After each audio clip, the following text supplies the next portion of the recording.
WCNC Charlotte. This is Flashpoint. Thanks for joining us here on Flashpoint. I'm Ben Thompson. A little more than a month away from the May primary. This morning, we're going to continue our spotlight on Charlotte City Council at-large races. A bunch of people are running.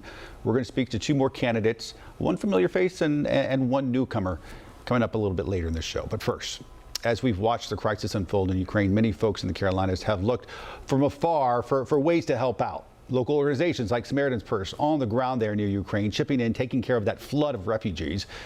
Also spoke to a former North Carolina congressman who recently saw the crisis firsthand. Joining me today, former North Carolina Congressman Robert Pittenger. He now, we should say, serves as the chairman of the Parliamentary Intelligence Security Forum. Mr. Pittenger, thanks for coming back on. We appreciate it. Ben, great to be with you again. You've done great work through the years, and I commend you. Well, thank you. I do appreciate that. So you recently spent time along the Ukraine-Romania border. Specifically, you were part of a group there assessing the situation in the refugee camps.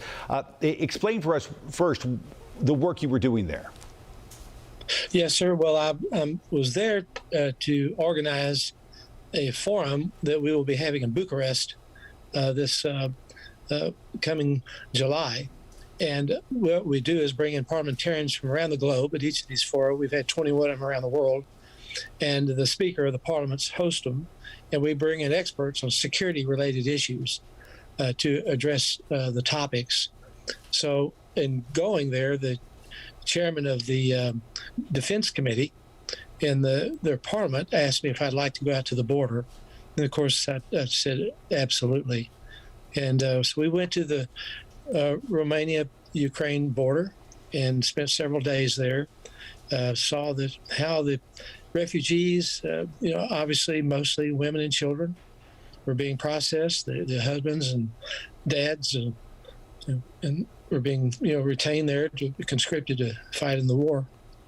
But it was, frankly, the atrocity of war, the suffering is one thing, but let me just commend the multiple nonprofit groups, thank the NGOs that have gone there in earnest to help these people. The coordination has been outstanding.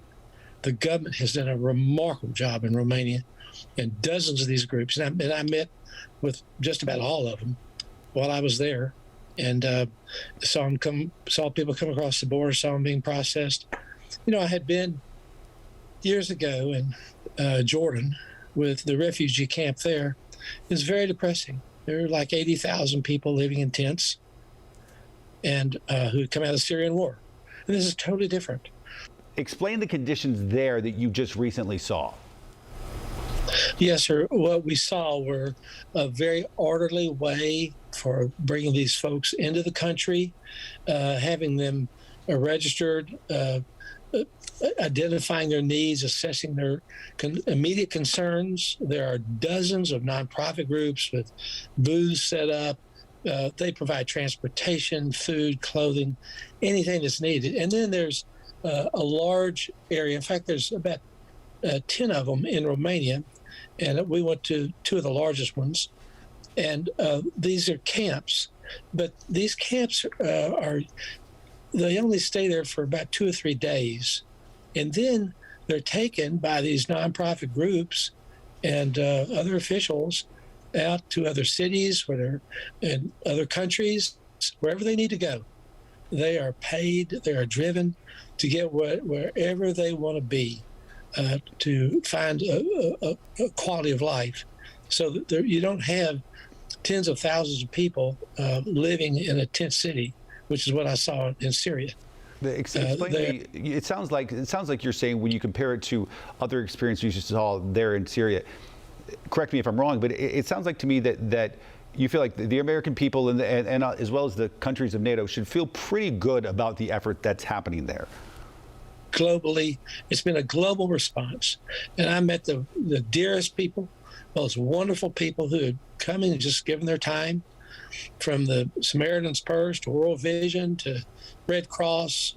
So many people are coming over here as a labor of love and with their own resources to support these these individuals. Politically, what do you think is going to be the solution to this crisis? I don't know that there's a excuse me. I don't know that there's a solution that is going to be appealing to anybody. I think Mr. Putin is on the march, and reclaiming the former Soviet territory is his legacy. Apart from him abandoning that, he will continue to be the aggressor. Final question. There has been some disagreement within the Republican Party about how to best look at Vladimir Putin. You've had some people in the party talk about him in more positive terms than you have others, like Senator Tom Tillis, who says this guy's a brutal dictator. Where do you fall in that? Anybody who is naive to believe that this man is anything less than Stalin is not looking with clear eyes. He's a brutal individual, and the toll that's been taken in that country, and attacking women and children as they're trying to leave the country, apartments, hospitals. There's no mercy in this man whatsoever, and all he cares about is claiming a very nationalistic spirit of reasserting the Soviet Union. Congressman Pittenger, thanks for coming on. Safe travels. Same to you, Ben. All right. Thank you, friend. Bye-bye. More Flashpoint after this.